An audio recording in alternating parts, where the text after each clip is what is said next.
نحمده ونصلي على رسوله الكريم اما بعد۔ صدر محترم حضرت مولانا مفتی محمد حسنین نعمانی صاحب،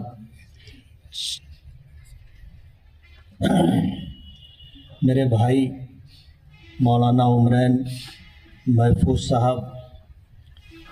معززین شہر اور ڈاکٹر اشفاق صاحب،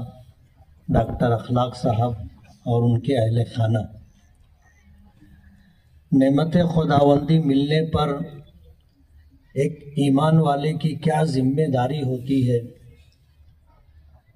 اس پر جامع اور مکمل بات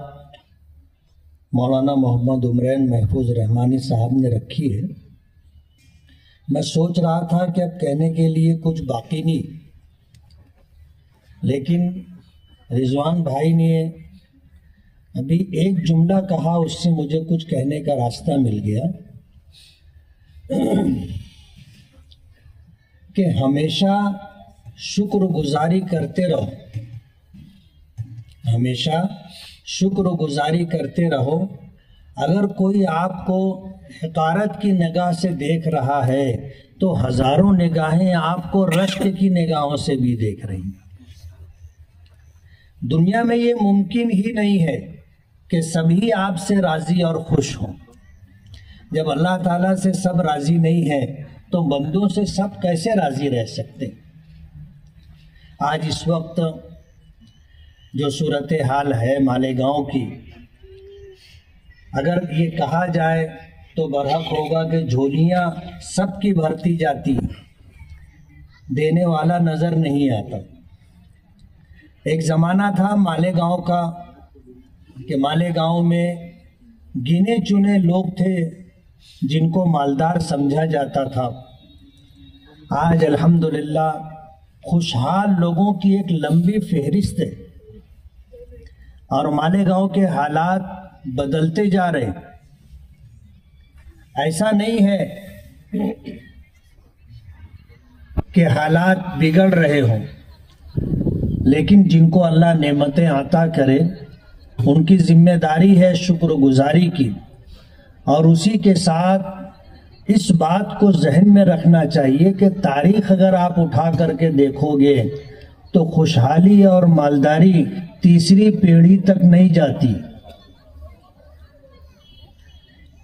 ہم نے بہت سارے لوگوں کو مالیگاؤں میں دیکھا، بہت خوشحال تھے،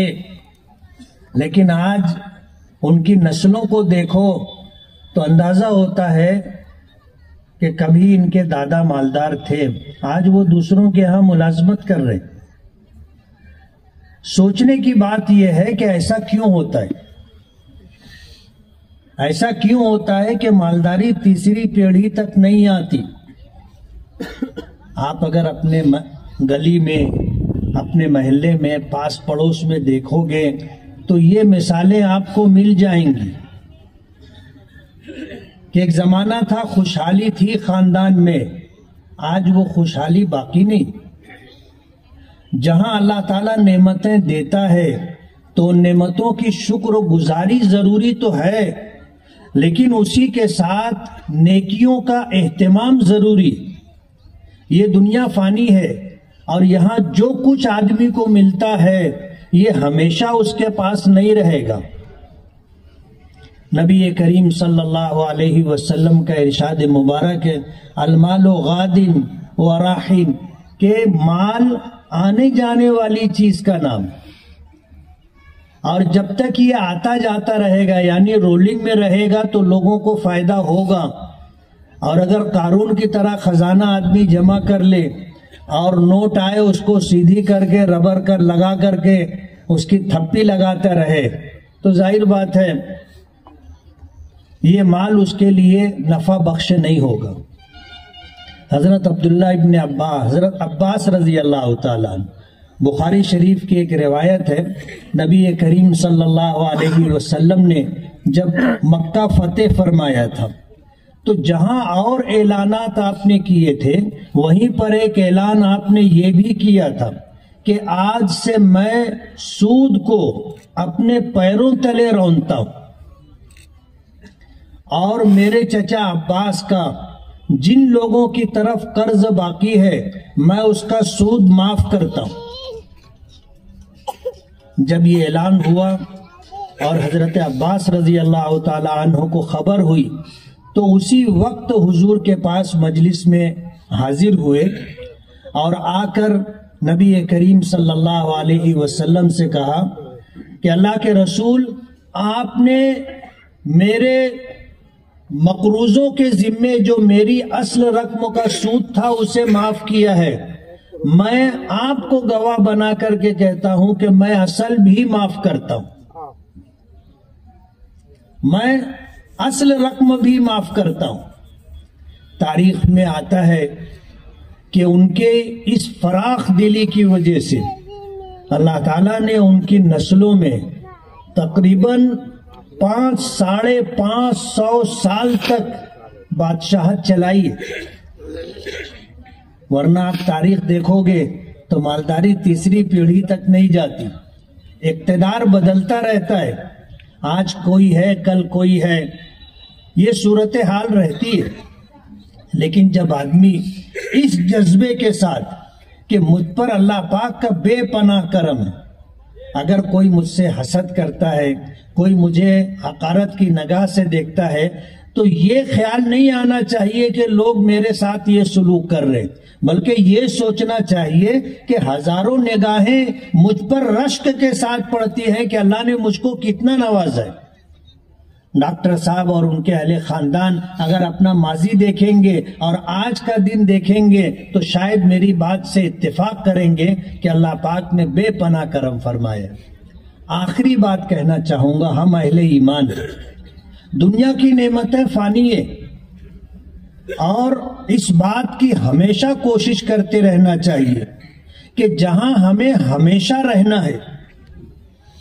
آخرت، اللہ تعالیٰ وہاں ہمیں اس سے بہتر فارم ہاؤس عطا فرمائے، اس سے بہتر ٹھکانہ عطا فرمائے جہاں ہمیشہ رہنا ہے۔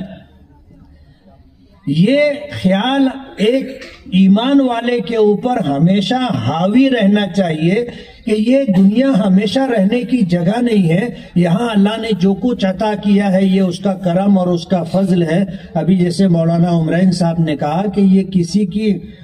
علم کی بنیاد پر مل جاتا ہو، ایسا نہیں ہے۔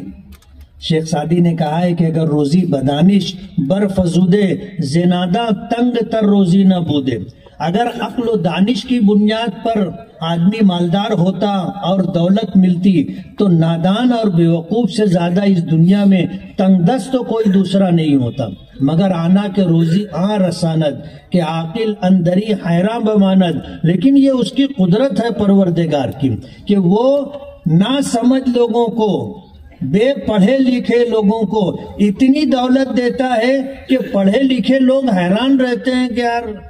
ہم لوگ جو ہے کاسٹنگ نکالتے ہیں، حساب و کتاب کرتے ہیں، سال کے آخر میں جب